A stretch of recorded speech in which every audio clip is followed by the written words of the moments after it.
In the grand tradition of making every episode about Craig, who do you think would be the funniest person to do Face Off with Craig with? Oh, I'm thinking Daniel like Radcliffe. Lindsey Graham. Oh, that would be good. like Alex Garland, right? Oh, yeah. Yeah. Oh, sure. Yeah. Sure. I'd come home to my house full of Annihilation posters and memorabilia that I've signed myself and for some reason have up as decor. And I'm just like, wow, this fucking sucks, man. This sick fuck. Well, right now that you're Alex Garland, you can like get your money guy on the phone and be like, no, we're not doing Men 2. Drop the project. Put the script in the trash. We're doing Annihilation again. And they just hang up. Get Natalie on the phone. Natalie? Natalie? You know how they made Funny Games twice? Again, that's Craig saying really something good. funny before the intro is the streak is unbroken. So Yeah.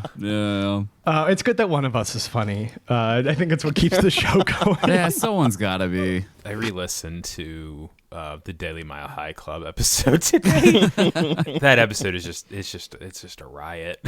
Oh, Like, thank you. It's so good. It really is the worse the movie is, the better the Swim Fans episode. Yeah. There's like a horseshoe thing going on, right? Where if it's like if there's like a good movie with a lot to talk about in it, it's pretty good. And then like if it's just trash, it's good. Mm-hmm. Yeah, that's actually true. The okay movies are tough. Yeah. Those are the Yeah. ones where we end up being like, does anyone want to do a thought experiment for 25 minutes?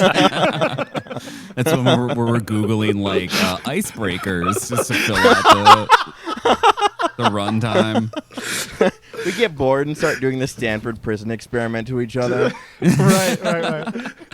Anything to fill an hour. When we have a mediocre movie, we pawn it off to Swim Fans to do for the April Fool's episode. One of my all-time favorite moments in Heroes 3 history is when you guys did Face Off and Marty describes watching it and he's like, I was really into it. And I was like going into the show being ready to be like, no, Face Off is good actually. Like it's mad underrated. And then after he watched it, he looked up like the Rotten Tomato score and immediately drove him insane. Yeah. Because it's like has like a 93 or something on Rotten Tomatoes. And he's like, you guys might have to look at it. I think it might be pushing back on the movie more than normal. Yeah. No, a similar thing happened to me. This is all stuff for the episode, but a similar thing happened to me where like I had this recollection that the movie was like kind of panned or like it was, giving like 60s, 50s, and then when I saw that, I was like, oh, well, okay. I guess I'm not universally beloved. I guess everyone loves this movie. Welcome to Swim Fans Full Clip. This is your summer action block for the year. I am your co-host, getting my tongue sucked. I'm Josh McKenzie. I'm the FBI agent that's so deep cover that I will suck the shit out of your tongue. What's Do you your have a name? name? Oh, no, I'm just that. I'm just really easy to suck. I got in the FBI biz to suck tongues. I'm Craig Neeson. I'm Jennifer. If you dress like Halloween, ghouls will try to get in your pants talking.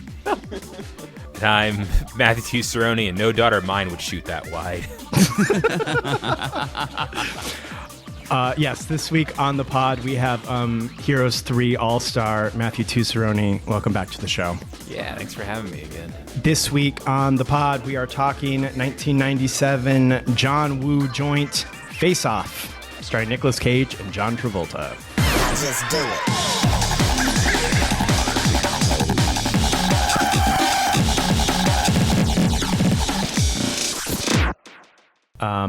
Okay, so if you haven't seen Face Off, Travolta, this is going to be such a confusing one. Just to describe. Travolta is Sean Archer. He is an FBI all-star agent, and Cage plays Castor Troy. All right, and Castor Troy is like a professional psychopath. He's like a terrorist, ostensibly. But right at the start of the film, Troy tries to kill Archer while he's out with his son. And although Troy fails to kill Archer, he does by mistake kill his son. So this is where Archer and Troy's like sort of like grudge is formed, is that Archer's son was murdered. And so like years later, there's been years of these pursuits. You get the idea that there's been like a bunch of Lupin the Third style antics in between these situations. Archer and Troy finally go head to head again. There's like this big airplane set piece. And they ends up with the two men having like a hand-to-hand, man-to-man situation, and Troy is defeated, and he's defeated so hard, in fact, that he's in a coma. His younger brother Pollux is put into like a black site. Everything is well and good. Archer's finally gotten his enemy, but apparently there is a bomb that will do like chemical warfare if it's detonated. Pollux, under police custody says that, yeah, the bomb is real. I won't tell you where it is. The only person I'll talk to is my brother, who you'll remember is in a coma. So the FBI says, hey, we have experimental face changing surgery. We want you to put on Castor Troy's face just, to get the info out of him. So he undergoes experimental face switching surgery. So now Nicolas Cage is playing this guy. Okay, so for the bulk of the movie, Nicolas Cage is playing Archer, and while in the prison, he's trying to masquerade as this guy. He's under deep cover, trying to get Pollux to fess up the location of the bomb. He finally does, and right at that moment, wouldn't you know it, Castor Troy wakes up from his coma. He puts on Sean Archer's face, murders everybody at the experimental face surgery store, and so now, as far as the world is concerned, Troy is Archer and Archer is Troy, right? So one of them is in super prison and the other is a psychopath masquerading as a FBI agent. So Archer has to break out of prison, and when he does this, he reunites with his old gang, most notably Gina Gershon, who is the sister of his main drug kingpin.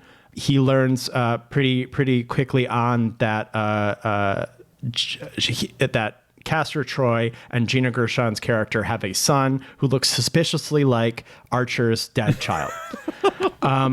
Yep. Meanwhile, Troy, who is in Archer's skin, is like romancing his wife, flirting with his daughter, which is awkward, and basically just being both like a psychopath in the workplace, but also like kind of like a fun boss. And they're of course both trying to catch each other in the opposite person's skin. So there's many antics like this, many John Woo action set pieces. Eventually there's a big shootout where the FBI sort of moves on the drug lord's house. Most people are killed, including Pollux and the Troy's drug guy. So pretty much all of Troy's associates that are left are Sasha. And that's it, actually. So a lot of the FBI team is also killed, including Sean Archer's boss.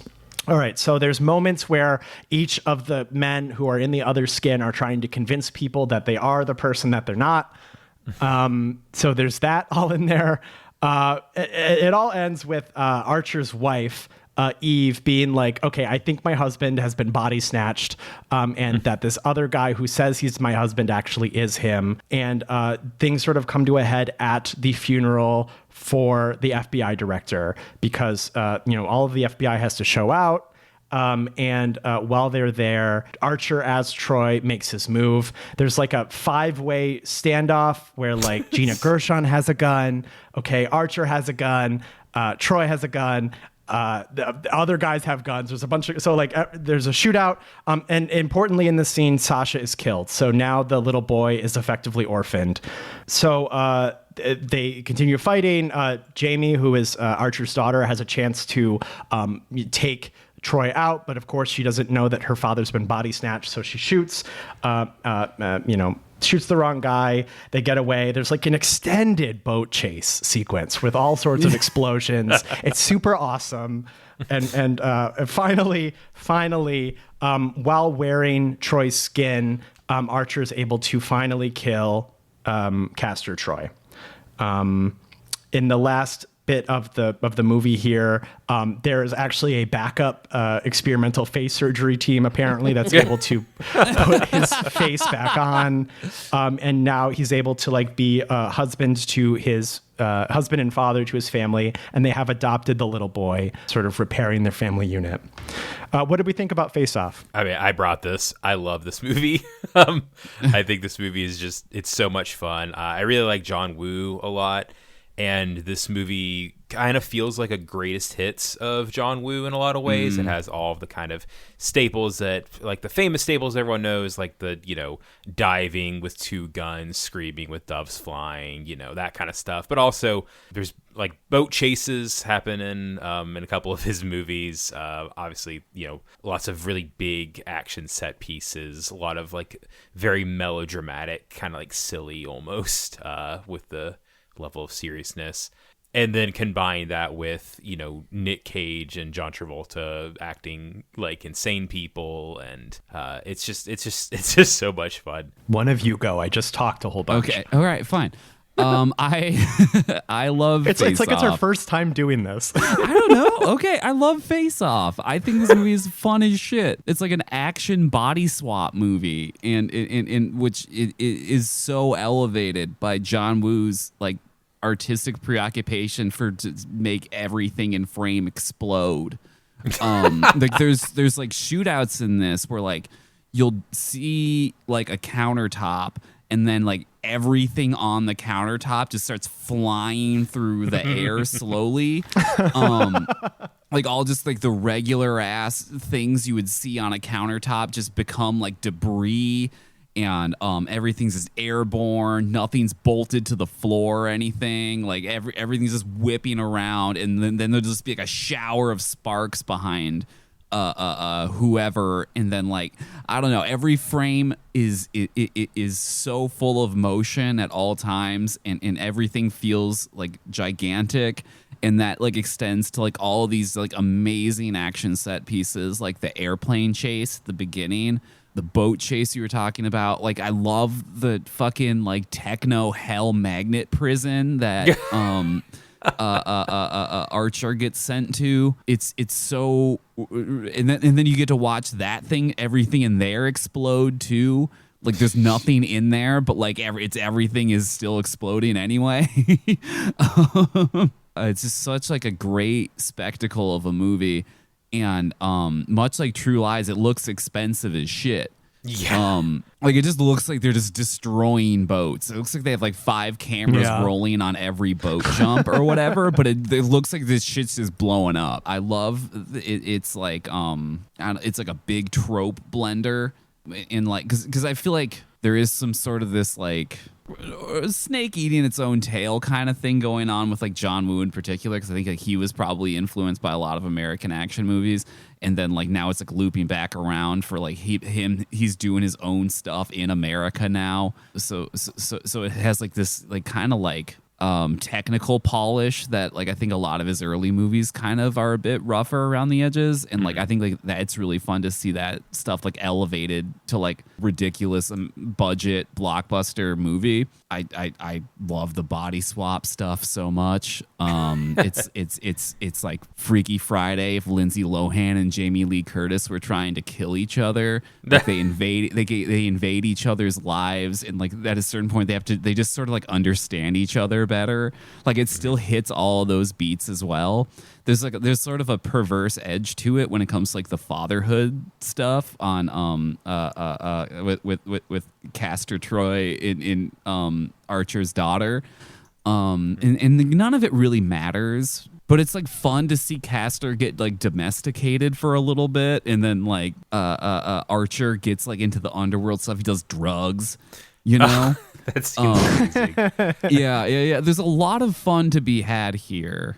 Yeah, I like Face Off quite a bit. I remember watching this quite a lot as a kid. I mean, my dad, we would watch action movies, Die Hard and the Predators and the Aliens and so on. I think I like Hard Boiled. I like Killers. I haven't seen them in quite a long time. I don't like. I think I have like a hardcore aversion to John Travolta to the extent that like he cancels out any kind of like fun that I might otherwise have with the film. Like the contrivances are just so I don't know, they're so silly. John Travolta's character is a huge piece of shit, like the actual FBI guy. He's like he bungles this operation, gets like 5 agents killed, and then like harshes everyone's mellow about the fact that he just got 5 agents killed. Via like a personal vendetta. He's like, well, what about Winters that I put on the plane and made suck tongue?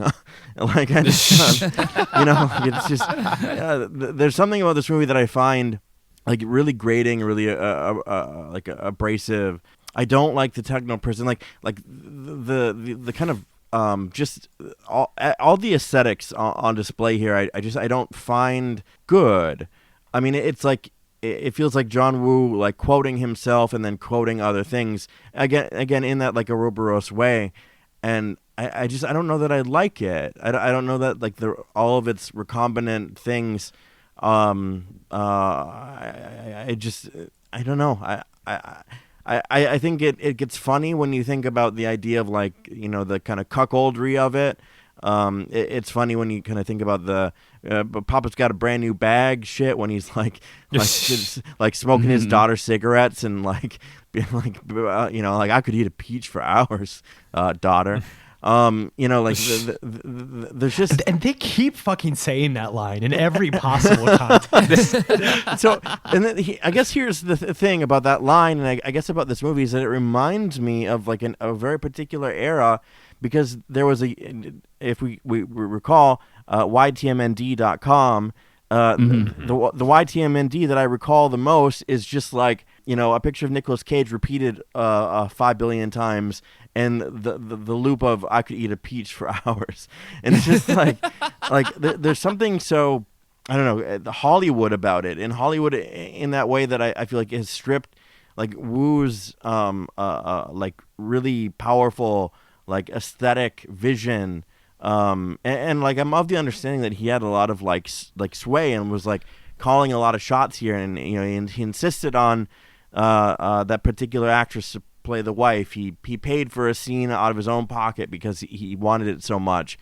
He picked Travolta and Cage, and he even convinced like Cage, who was otherwise recalcitrant, to play a villain because he is like a good guy for most of the movie. Actually, I don't know. There's just it's very Hollywood. It's very shoot 'em up, and like I feel like anything that's special about John Woo and his vision gets a little bit like derailed by that. Yeah, this was my first time. I'm the rare 30-something that hasn't seen Face Off before today. Yeah, I think I'm a little cooler on it as well. I do enjoy the action set pieces are crazy. Like Jennifer said, like the plane shit is ridiculous. The boat shit is ridiculous. It's all so much complimentary. Like the action stuff is wild. This movie is like 20 minutes too long, I think. Like there was more than one point where I'm like, all right, let's wrap it up. You've survived enough near death encounters. I think it's time to wrap it up. And I think that's partially because I'm not particularly charmed by either John Travolta or Nicolas Cage. Like those aren't actors that I'm usually particularly excited to see. And they're fine in this movie. I don't mean to say they did a bad job. It's just, I don't know. By the end of the movie, I'm like, okay, I needed one less of these scenes, I think. But I love their dedication to like experimental face changing, voice changing, hairline changing surgery when they could have just said like, yeah, the FBI has a consciousness swapping machine that swaps your brain consciousness. But you could tell that like somebody somewhere really thought of the idea of like sawing off somebody's face and replacing it with another face, and that was all that they could think about, and no amount of of budget meetings or whatever would convince them otherwise. Which I find charming. Yeah, I mean, I think everything works. I think it's fun. I sort of wish the Weasley brother Pollux had a little more to do. I liked that actor in this movie. But yeah, overall, I mean, the spectacle was cool. I don't have a ton of experience with John Woo, but yeah, I mean, the action was crazy. We were talking a little bit about this before the show, but like I remember this being one of those, like, maybe this is like a Mandela effect, but I remember this being, like you guys were saying, one of those like famously bad movies or whatever that like got memed on, like in the same conversation as like The Room and like Troll 2. You also have Face Off, and I'm like, this was a completely adequate motion picture. What is anybody talking about? Yeah, it was like pretty successful at the box office and everything. Like, yeah, you know, it's not even that campy, really. And so I'm just like, what is any teenager in 2009 talking about? Who's to say? Yeah, I think this is a pretty okay motion picture. No, it sounds like you had the exact same experience as Marty did. Of like, just sort of understanding it to be like culturally accepted as a bad movie when in fact it's not. Yeah, I wonder where that came from, because like, yeah, I expected it to be like way, I don't know, hammier, way cornier, way campier, and it was like pretty like, as it says on the tin, like it was. I mean, they they swapped faces and does action.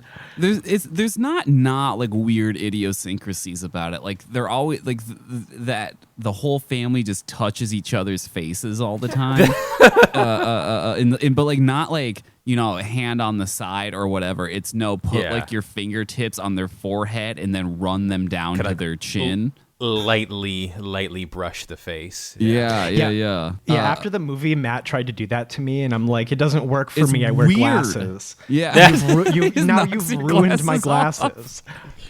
me and Callie kept jumping over each other to do it to the other person every time they did it in the movie. So like, if you're like, why are people joking about this? I'm like, I think there's plenty to joke about in it.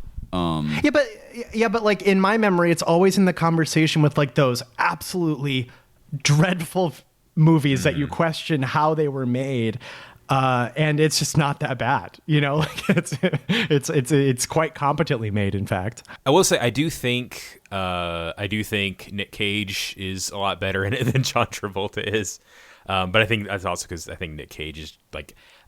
I think time has proven that Nick Cage is a good actor. He just does some kind of shit stuff, but he's like, I think he genuinely is like the first, you know, in the first big set piece, which I don't know. I think the first set piece might be the best set piece of the movie. Like it's so good and escalates such a cool way. But Nick Cage is so cagey in it and like completely flipping out and doing, you know, grabbing some random girl's butt and, you know, doing ascending to godhood. Ascending to godhood. Yeah, he's dressed as a priest and all. Like it's all pretty batshit. But then in the rest of the movie, since he is now actually the FBI agent in this person's body, he's like he's able to play someone else playing Nick Cage in a pretty cool, pretty convincing way, I think.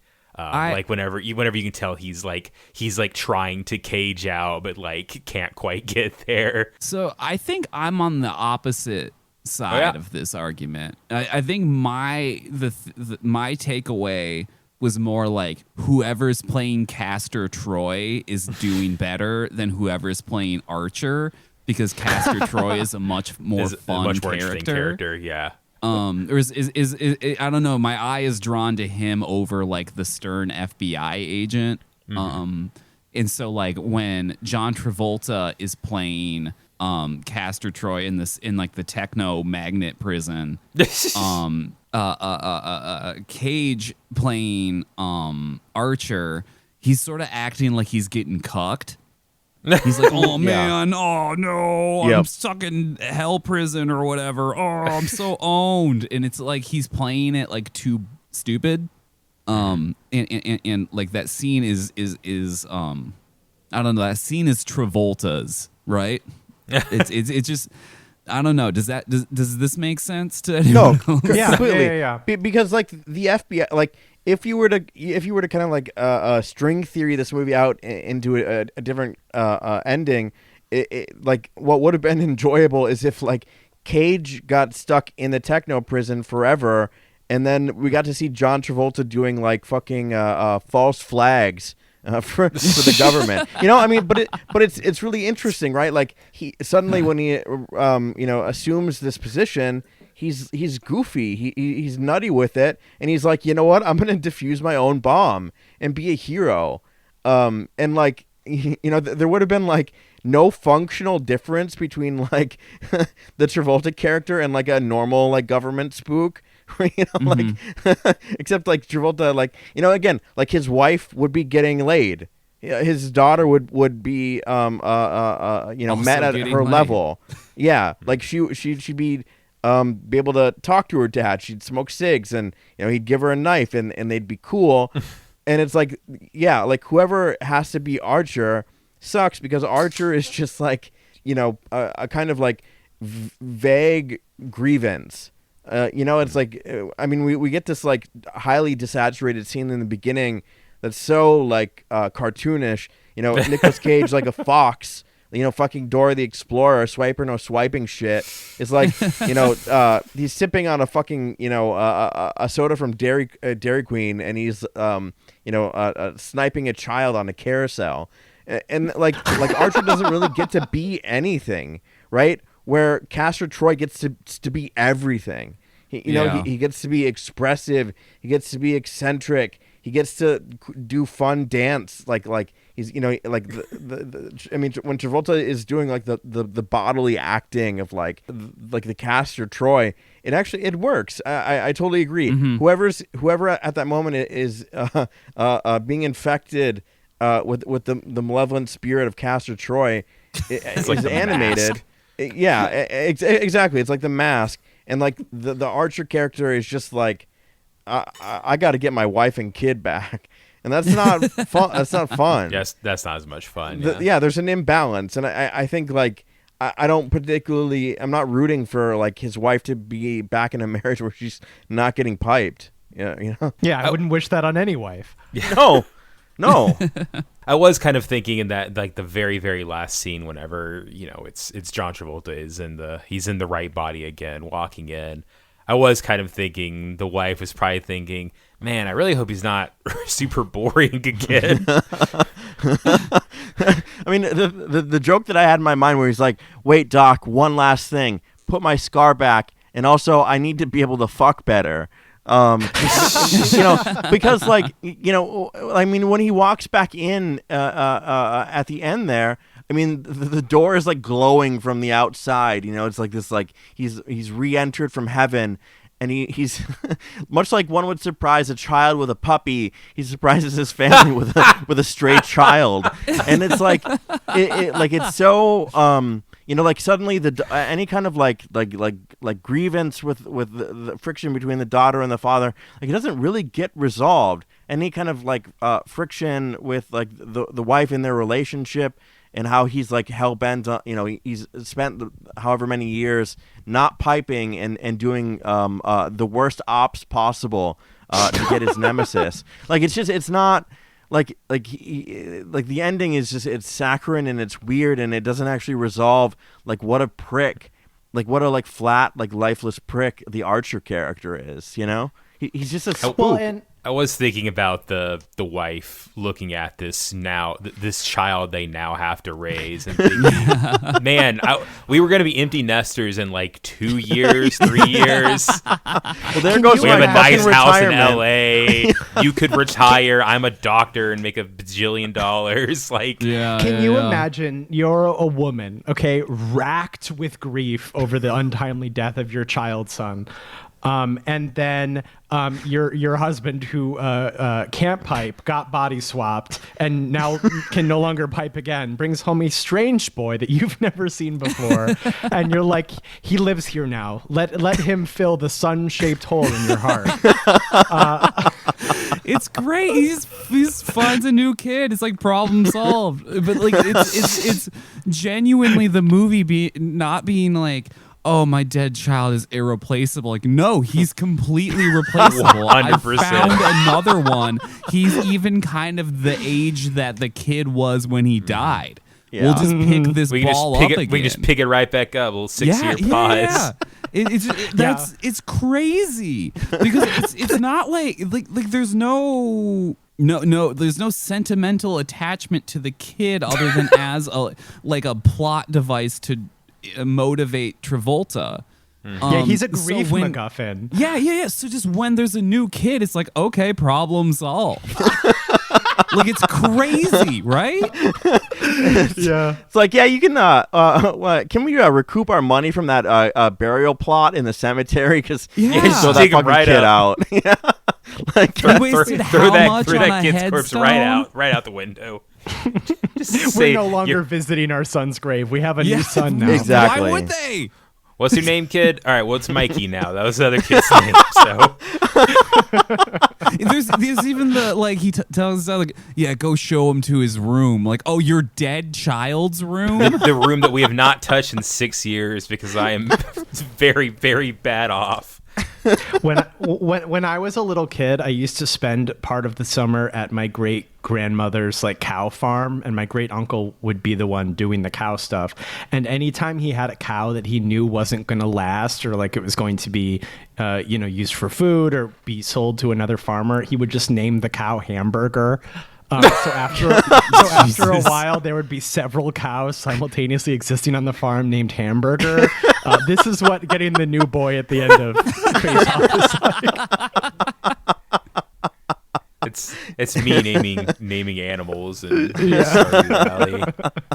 They're all named Target. Yeah. yeah, don't worry. If he dies, he'll respawn.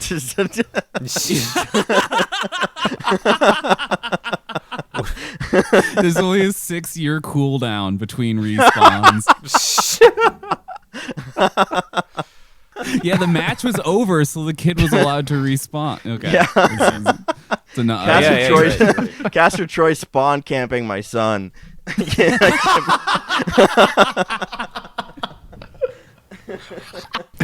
Holy shit.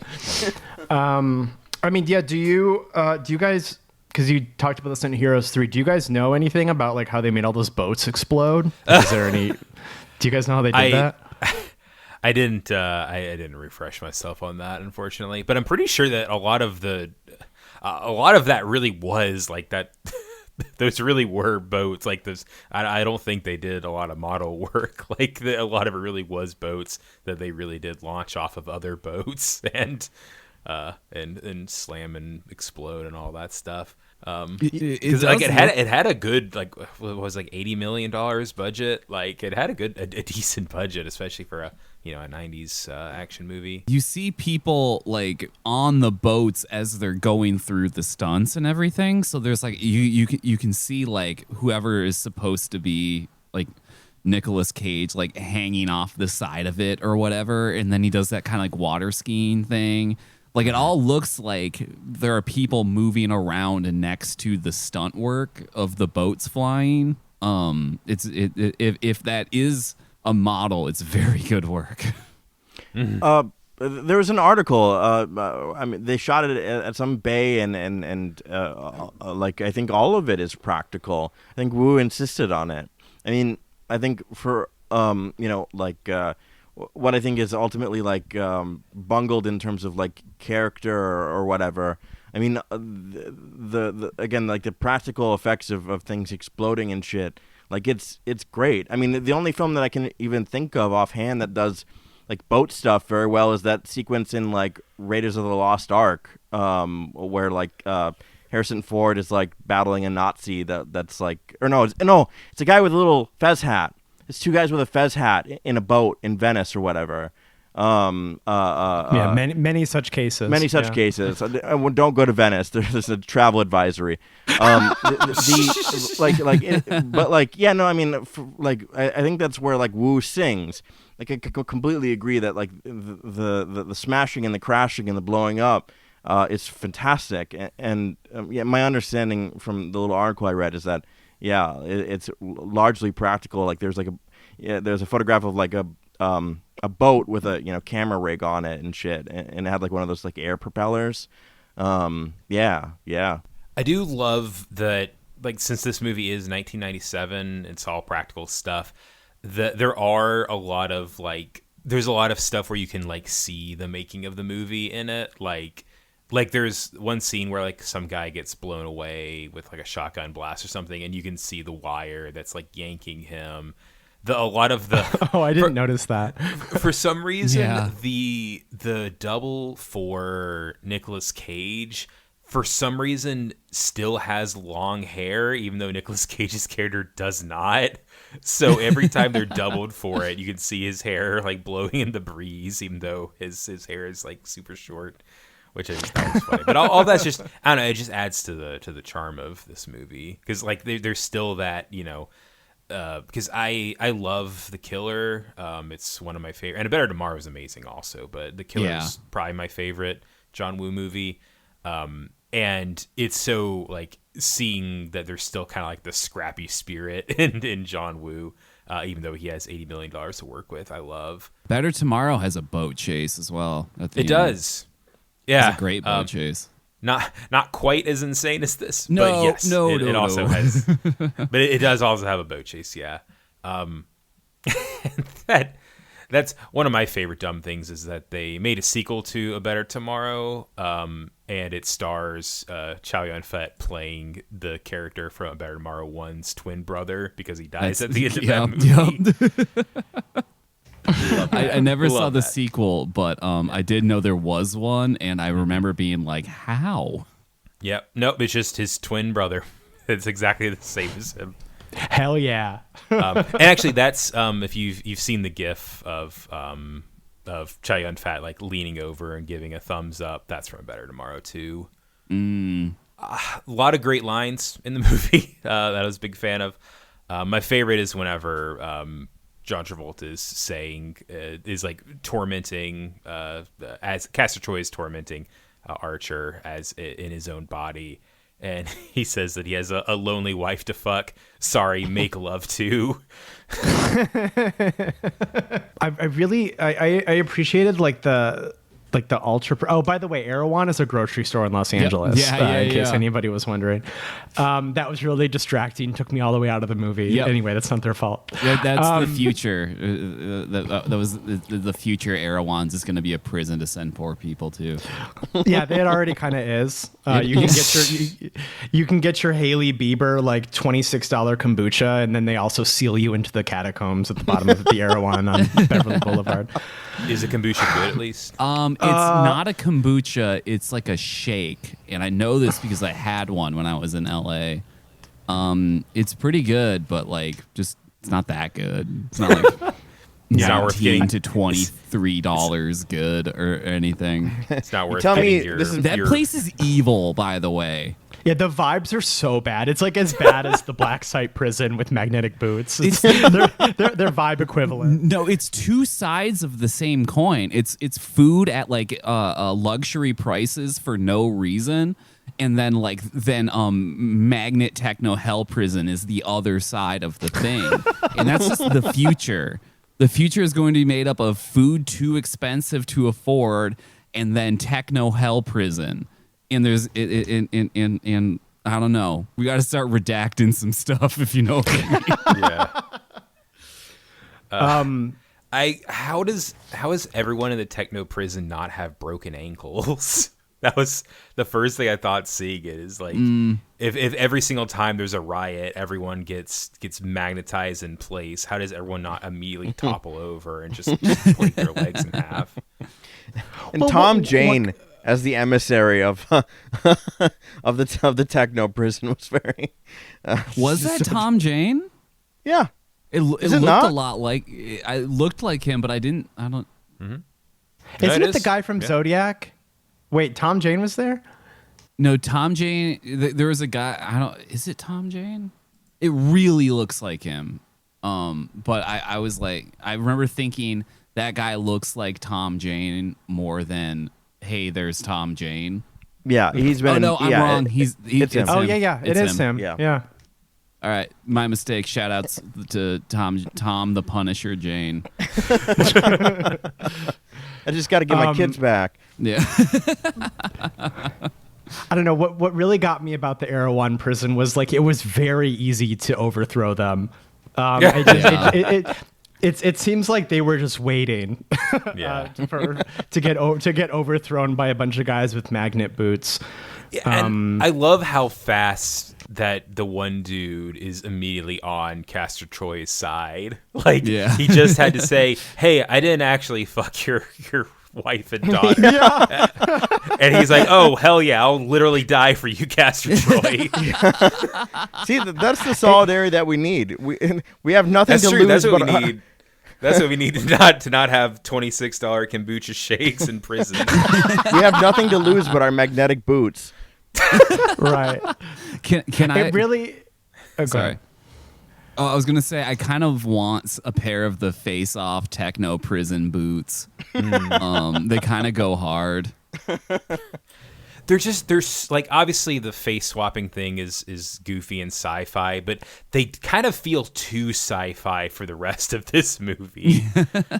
Like, it feels like they stepped in from like an earlier draft where the movie was more sci-fi. It feels like the prison from Virtuosity Right. that they send Denzel to. Oh yeah.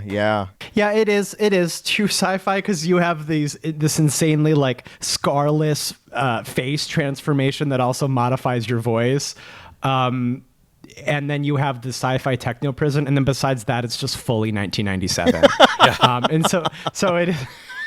So it is like a little bit much, in a way that's fun, I guess. But yeah, they should have gone more sci-fi with it. They should have done like a Demolition Man style deal where it's just the full future. I absolutely love the like weird 90s virus aesthetics that are on the bomb. Oh, absolutely. Yeah, Love and it's it. all God, every virus should be like that. Yeah, and every computer should be in a Pelican case. Like, Yeah. you open it up and there's no keypad. It's just like an iPad in there, and there's like a sexy anime babe. And that's how you disarm it. Like, there's nothing better than that. That's how honestly, it would be if they made the bomb now. It would be like some Moe anime character in there instead of like like too horny American comic book art. I don't know. Let them cook. I would see them. I'd hear the case for the Moe virus. But like, if you're like Zorro if you're from a One terrorist, Piece. if you if you're a terrorist, all right, and your computer virus doesn't have like a fun graphical component to it, What are you even doing? what are you doing? Yep. Yeah. Do you want to take down the American Empire or not? I'm kind of okay with how futuristic it is because I feel like the 90s, this is me just kind of shooting from the hip. And some of this was that I was a literal child when this movie came out. But there was sort of a no one really knows how powerful technology is. You kind of just go, oh, there's computers now. Like, there must basically be magic. In not too dissimilar of a way that I think like AI is like frying people's brains because they think it's way smarter than it actually is. I do think there was something kind of similar going on. So like for like things like bioweapons in action movies and stuff, like it's like, yeah, you know, like computers or whatever. Like, yeah, of course we have like the face technology, and you can heal from FFS in like 2 hours instead of a year. And like so like magnet techno prison actually isn't that big of a jump in my mind. As like we have like a futuristic gray hell that exists on an oil tanker that we send people to. Like, I'm kind of like, yeah, okay. Well, yeah, I mean, you get sent to Mother Base and you have magnet shoes, and like I like it. I liked that so much that I wanted more of it. Yeah. Because like the only other set piece that isn't actively exploding that I thought was cool was like the Catholic set piece. So I mean that one, like that was really cool. But yeah, if they had a few more like, I don't know, a little more swerve to it, but that's. That no set piece is also almost exactly the same set piece that's in The Killer. There's a very similar shootout in a Catholic church has a bunch of birds in it and a bazillion candles. It's I was going to say, like it's like what denomination of Catholic like what are we dealing with here culturally? Like it's a mishmash of things that's like infinitely charming. Like one like almost expects like instead of like a classical virgin for there to be like a version of Guadalupe or something. Like it doesn't quite square. Like it's that. Yeah. It's the Kyle DeLita version of Catholicism. Yeah, Charlie XCX is the Virgin Mary. I think what I liked best about that scene was that it was like a beachside Catholic church, which I feel like doesn't exist. Like, it's a surf church, baby. I think there's some like Bible verse about building the foundation of a church on sand. Sorry, no. I think you missed the part of no shoes, no problem in Genesis.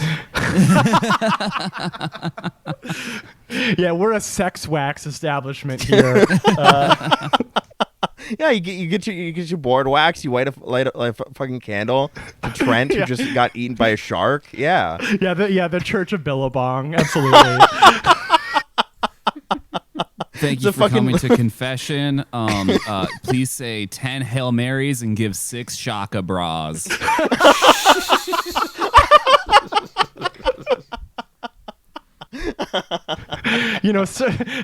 Surf Church could be Vatican III. I think there's a way for Catholicism to move forward. Surf's up, dude, and also with you. Yeah, we don't need the woke Chicago Pope. We need the Surf Pope. We need him immediately. Yeah. Matthew and Jennifer, Matt was telling me that like the thing with the doves is like a John Woo thing. Is that true? Like he loves a dove. That man loves a dove. Yeah, no. And that actually in the Killer, it actually has like a context because it's like the part of the church's ministry or whatever is like taking care of doves or something. So like they show people working with the doves, beforehand, and then whenever they do the fight, then they fly everywhere. And in this one, they're like, I don't know, it's near a beach. There's a bunch of doves there, I guess. I don't know. Are doves seabirds? So I noticed there was like when Nicolas Cage is walking into the church, it looks like seagulls to me. Yeah. They don't look like doves. But then once he's in the church, it's just all doves. And were they like, I hope no one notices? I thought, oh, are they just? It's just going to be seagulls in this movie instead of doves. But I guess doves are probably easier to shoot and to domesticate than a seagull. Yeah. Well, what is a dove if not a sexy seagull? I think that's probably true. We say that about listeners of this program all the time. Yeah. That's true. Yeah, like John Woo, we also love a dove. I love the big it's like a jet engine test tunnel that Nicolas Cage gets launched down because the jet was on when they crashed the plane into the hangar, which is also a jet testing thing. Like you do. Not entirely sure about the geography of that building, but it's got a lot going on in it. This is it. It's a total nitpick, and it doesn't actually bug me. But whenever Castor Troy wakes up from the coma, and he's like intimidating the surgery people, he doesn't have a face because Archer now has the face, and so we never get like a completely clear look at his face, which is probably smart because it probably would look really bad. But he's smoking, and I don't know how he's smoking because he doesn't have lips because Sean Archer took the lips. So how is he smoking the cigarette? The like out of focus like peeled face has lips, and I'm like, I think the lips are on the face. He should be like a skull, right? He should be like a Ghost Rider, right? Yeah. Yeah, but yes. I did like his nasty like inner lips. I thought that was pretty good. Yeah. I loved all the shots of him like all being all like fucked up Hellraiser faced, but like it's out of focus in the background, or you see it in a reflection. Like, you never get like a great look at it. Yeah. I thought that was really fun. Well, because I assumed that they had put John Travolta's face on him already. Like, they're like, we got to keep the face fresh, right? So let's attach it to another skull. We got to keep it living tissue. But no, instead he had to like murder a lot of guys and kill the face swapping team. Yeah. Where do you think it's fine? We have a backup. Where do you think those faces are now? Like the props, like that gets dropped into the. Oh. God, I hope they're on somebody's wall. I hope they've deteriorated like those Ninja Turtle heads. They just look all fucked up. Oh God. They're in a Planet Hollywood. Next to the big naked Stallone. Yeah, they put it over top of the Stallone. Stallone has John Travolta's face on it. Yeah. Does anybody have any final thoughts about Face Off? Face On, right? Got him. I went through my notes from whenever we did the episode for Heroes 3 a couple years ago, and it's kind of embarrassing how many notes I took that were exactly the same this time as they were in 2022. Well, that's how you know the takes were good. Yeah, it's true. Like about the viruses and got a couple of lines that I call it out. There's a Howie scream in the movie at some point. Oh, it's kind of yeah. Yeah, that was one of the notes I did both times. Also, I think literally the last line of the movie is the daughter saying, "Dad, I'm sorry I shot you," and I just think that's a fun one. I did love. I was going to say this earlier when we were talking about the family, but I do love that. The daughter has no plot development except for like being yelled at and assaulted, right? But they kept that little bit of like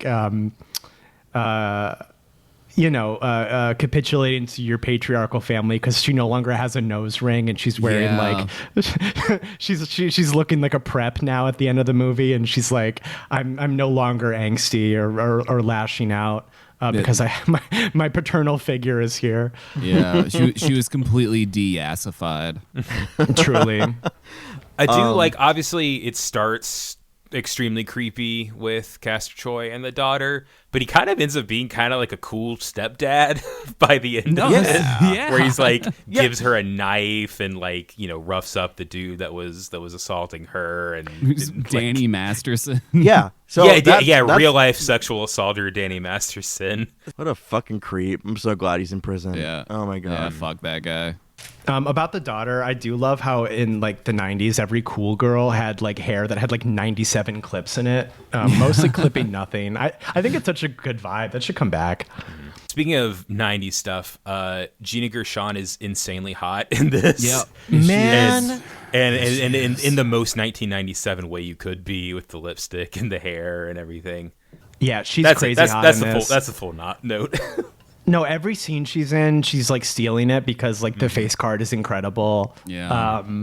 She doesn't even have that much to do in this movie, but she's still taking the scene. Also, it's really weird that her brother kisses her straight on the lips before he dies. I assumed they were like, I don't know, lovers or something. Yeah, and then like same. later on, my girlfriend would be like, no, they were like brother and sister. And I was like, no, he's like, I don't know, helping raise her child or something. And she had like some sort of affair with Castor Troy. And then like I had built up this whole headcanon about their history together, and it was no, they were just brother and sister or whatever. Yeah, no, the siblings are Frenching on screen. Yeah. You hate to see it. I guess they are the bad guys, so. Yeah. Man. They're not like, well, this is where we draw the line. The drugs and the the drug trafficking and the terrorism, all that's fine, but yeah, siblings kissing on the lips, that's the true evil. I gave this 3.5 stars. I think it is all right. 2.5. I think it's kind of abrasive. 4.5. It rules. I love it. yeah, I also gave it 4.5. Callie has a letterbox now, which is amazing, and she gave it 5. So oh hell yeah, Callie's posting. That's what we love. Callie's Yeah, posting. We love it. Yeah. I think that probably averages out to about a 4. That's fine. 4 stars. Yeah. Matthew, thanks for coming back. We have a question. Always a delight. Yeah. We have a question. Oh, hooray. Josh, yes. From Naji Kirima, if there were a stage musical adaptation of the SWIMFANS podcast, what would Robot Lady's climactic, heartfelt solo ballad be about? Wow. I'm gonna add a modifier to this, and can't be about Craig. Well, because it's not about Craig, because she hates his ass. Right. It'd be about robot Craig. There Well, will definitely can I- be a musical number, and this is unrelated, but there will definitely be a musical number in it that's called Craig is Sensational. That's an extremely inside baseball joke. I apologize to anyone who doesn't get that. Can I push back a little bit? I don't think the Robot Lady would have a ballad. And stay with me here. I think she would do like a patter song, right? Like one of the, because like she, as a Robot Lady, all right, she's not as melodic as, you know, us, right? Our beautiful human dulcet tones. But I think that the Robot Lady would eat up a patter song, like a Skimble Shanks type situation, right? They both went for the gun in Chicago. Any song where it's mostly chanting, I think she'd tear that up. I'm trying to think of what's fun, because like it can't be about content warnings. That's not very fun. No. But I think you'd have to lean into her role as like the narrator, and so she would be like the Greek chorus, and she would like. Oh, Oh, that's not a bad things idea. up. Right. I feel like if you're trying to structure around SWIMFANS, she would be perfect for that. Yeah, it should be like the doo-wop girls in Little Shop of Horrors, like kind Yeah. Yeah. yeah. Oh, well, in that case, she Down would be like on introducing Skid Row. us. Yeah, like she'd talk about Jennifer's balaclava and Craig's like twice filtered water or like whatever. Like she would have to introduce the show and then give interludes to the show. I think we're thinking a little too hard about this. I think her ballad would be, "This was a triumph." Out here, huge success. Thank you for the question, Naji Kirima. No time for plugs. Bye. Thank you for the question. God damn it, Craig. Thank you for the question. Matthew, thank you for coming back on the show. Where can people find you online? You can mainly find me on the Heroes 3 podcast. That's Heroes the number 3 podcast on any of your social media. We've kind of been talking about kind of Hollywood blockbusters as filtered through Asian cinema on Heroes 3, which has been a lot of fun. We talked about Message from Space, which is kind of like a Star Wars riff from Japan, and The Mighty Peking Man, which is like a King Kong kind of thing. It's a lot of fun. So that's the main place that you can do it. Go listen to Heroes 3. Yes. This is your duty. Yeah, well, thank you so much for listening. Thanks for sending in questions. You can find the show wherever you get your podcasts. Okay, so that's Apple Podcasts, Spotify, YouTube. Wherever you're listening, please rate, please review, please subscribe. Feel free to interact with the show if you like. You can ask a question on the Spotify episodes or on Instagram, or you can email the show even, swimfanspodcast@gmail.com. Yeah, anything like that will get to us. And you can find the show on social medias, Blue Sky, Instagram, Letterboxd. That's user SwimFansPod, swimfanspod.com on Blue Sky. We also have a Patreon, okay? Patreon.com/SwimFans. You can subscribe for as low as $1 a month and get access to all of the Patreon exclusive content that runs the gamut of whatever we feel like. It's our little sandbox, our playground. Thank you to all of the patrons. Thank you to all of the doves. And you can become one yourself if you like. And you can find me on all those same social media spots. That is user Amons, AMONNS. I just saw Weapons, which you heard me whine about on the show for like the past 4 episodes. I won't spoil it. I liked it. I liked it quite a bit. It did not long legs itself. I was not driven to the brink of madness by getting too excited about a movie again. So I won't. It just came out, so I won't spoil anything. But yeah, I liked it. Jennifer. You can follow me on Blue Sky, diatron5.swimfanspod.com. I'm on Letterboxd Diatron.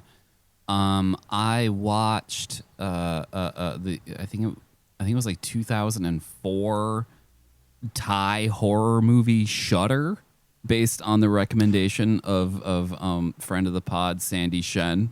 It was a lot of jump scares. But there was some cool horror imagery going on in it. This might just be too revealing. The ghost kind of had it going on, which was a little distracting. Is that the ghost was kind of hot? Yes, I actually did watch this too. I watched this about a year ago. The ghost was hot, right? Right, kind of. Yeah, it's a little distracting. Is yeah.